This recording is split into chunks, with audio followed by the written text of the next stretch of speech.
Pag-uusapan po natin ang menopause at mental health. At para po tulungan tayo, ay mga kasama po natin ang Chief Psychologist ng Mind Care Center, Perpetual Health Medical Center at Healthcare Asia for Health and Wellness Awardee na pumunta pa ho ng live na live dito sa aming studio. Kaya naman po palakpakan natin si Prof. Yeng Gatchalian. Profi, magandang hapon po. Magandang hapon sa amin, magandang hapon sa mga nanonood at nakikinig.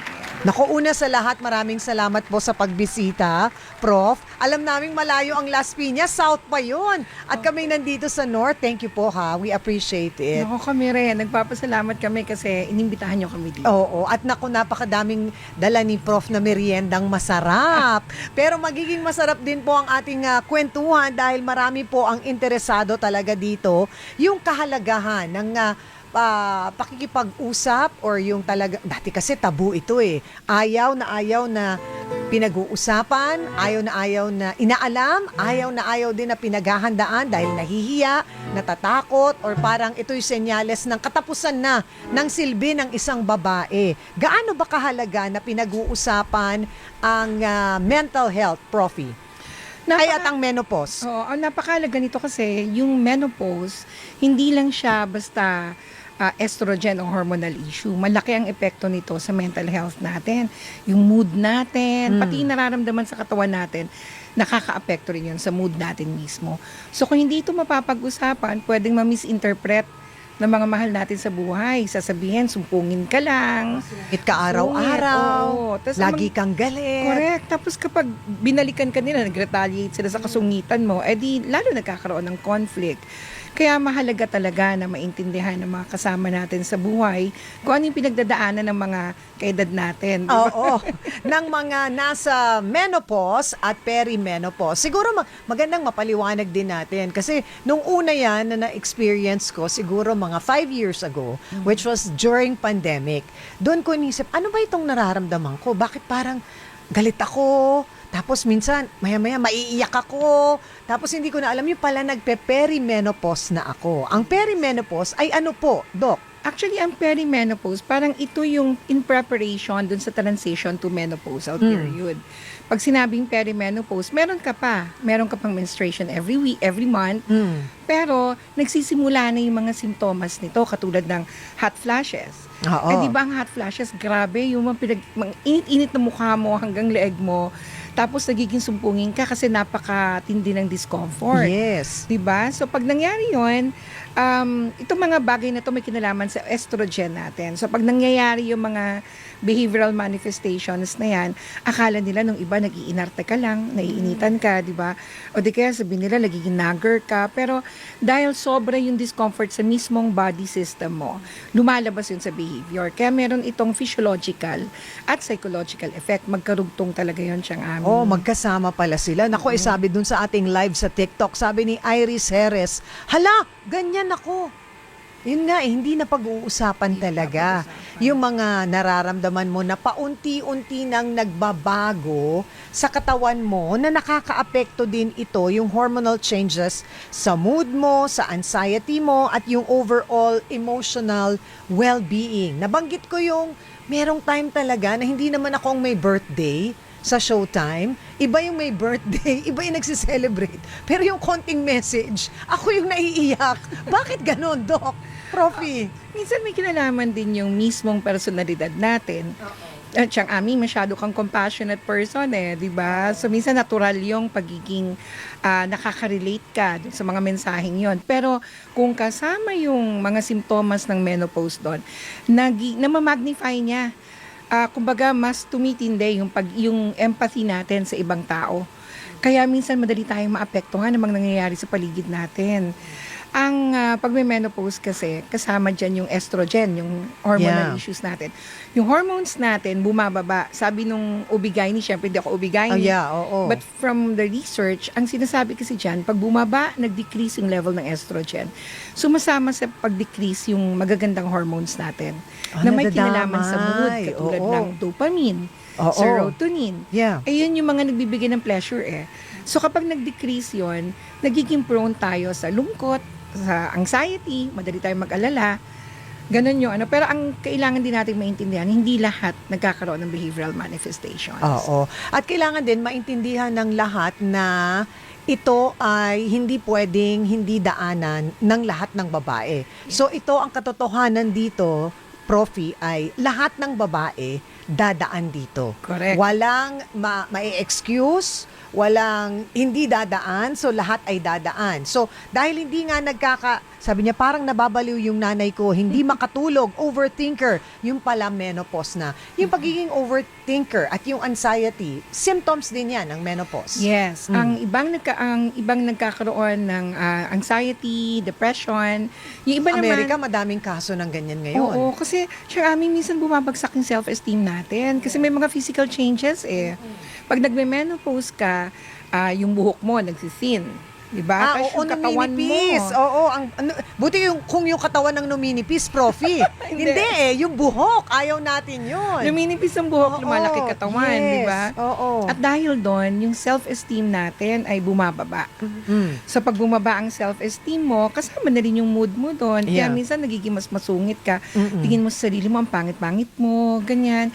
Ang masakit doon, kapag ang ating mga good hormones ay bumaba, ito yung mga positive hormones natin, pwedeng maapektuhan ng pagtulog. Oo. Yung So, pag pagtulog naapektuhan ng talaga, mahirap. Yes, pag naapektuhan ng pagtulog, ang waking Mm-mm. moments mo rin apektado kasi poor concentration, Yeah. puyat.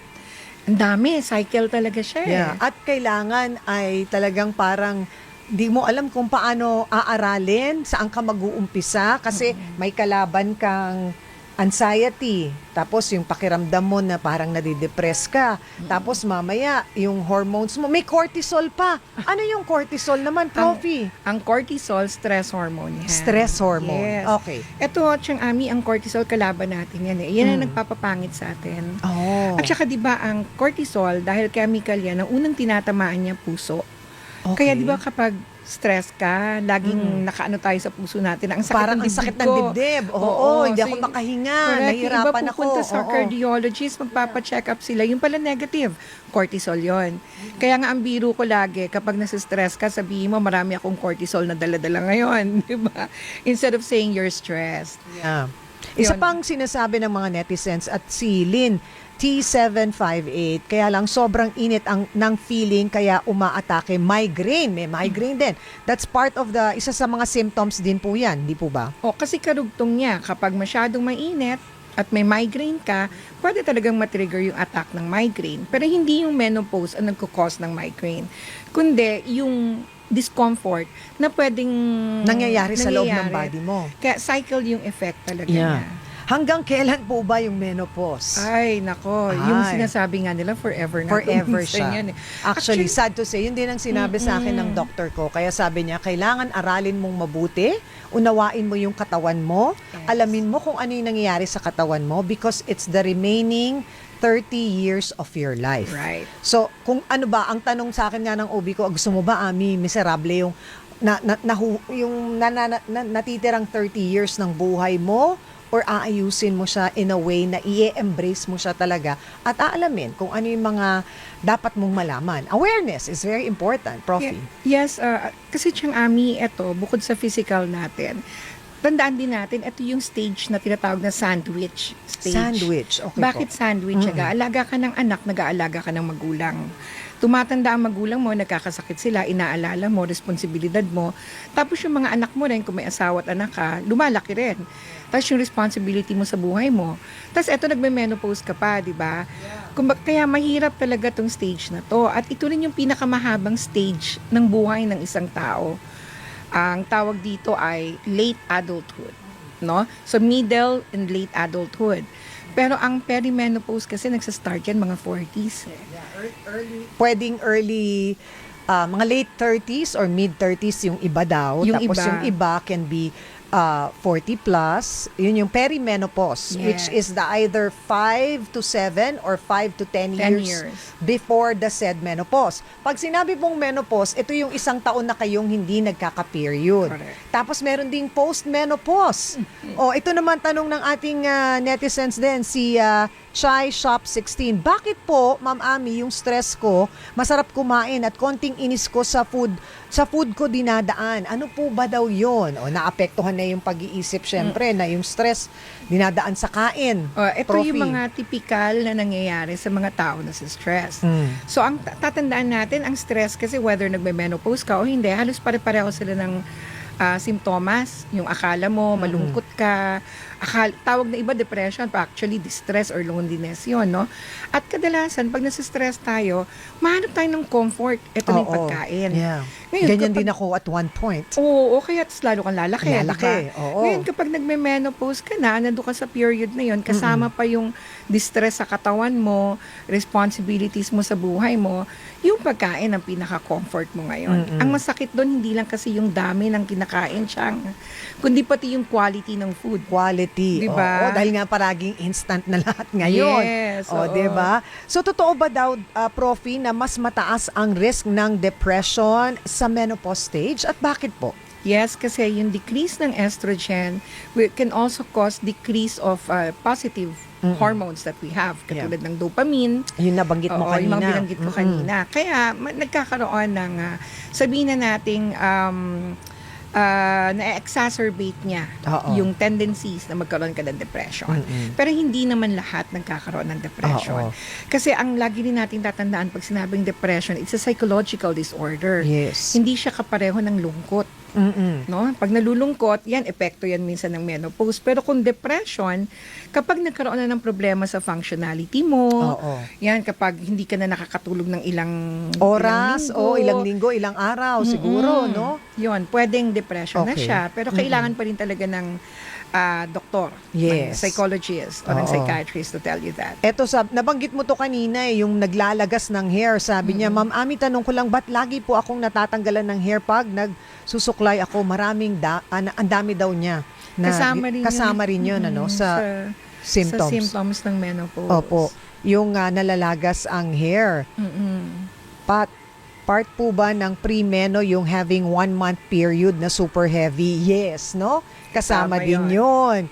Nako, baka may mga iba pa ho kayong mga katanungan, tinitingnan ko yung ating pong mga online na kasama, eto nga po, meron din dito na nagbigay ng comment, nasaan na ba yun? Ang dami actually, Doc. Kaya sabi ko, nako, maghanda tayo at marami tayong sasagutin. Kala ko po, hindi pala yan. Eto na.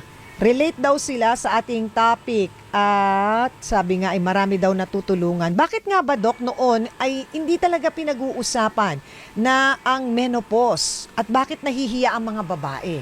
Siguro o natatakot? May kinalaman kasi siya sa salitang, di ba, nagre-regla ka. So, pag sinabing regla, minsan tabu siya kasi ang dating sa iba, bastos, no? Ang dating sa iba, very private issue to tungkol sa mga kababaihan.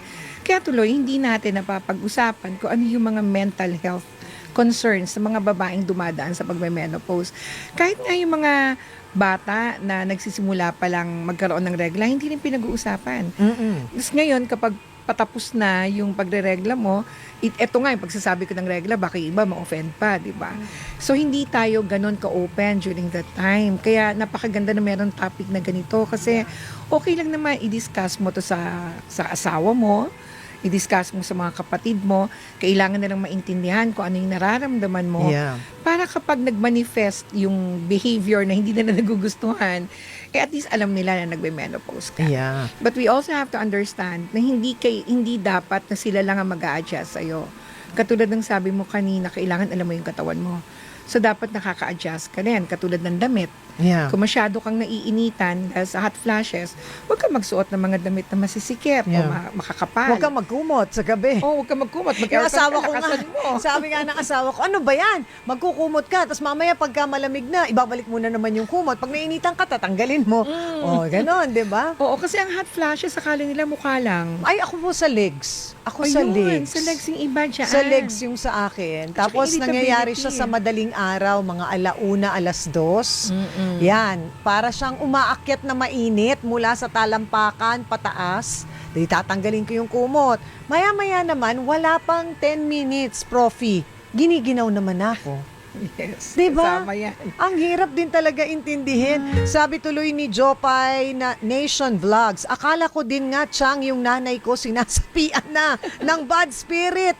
Pala dahil sa menopause. Kaya mahalaga din po na alam natin kung ano yung pinagdadaanan ni nanay at alam din natin kung paano sila suportahan. O, Profi, napakadaming tanong. Isa na dito ay yung katanungan na nakakatakot ba ang menopause at paano daw ito haharapin?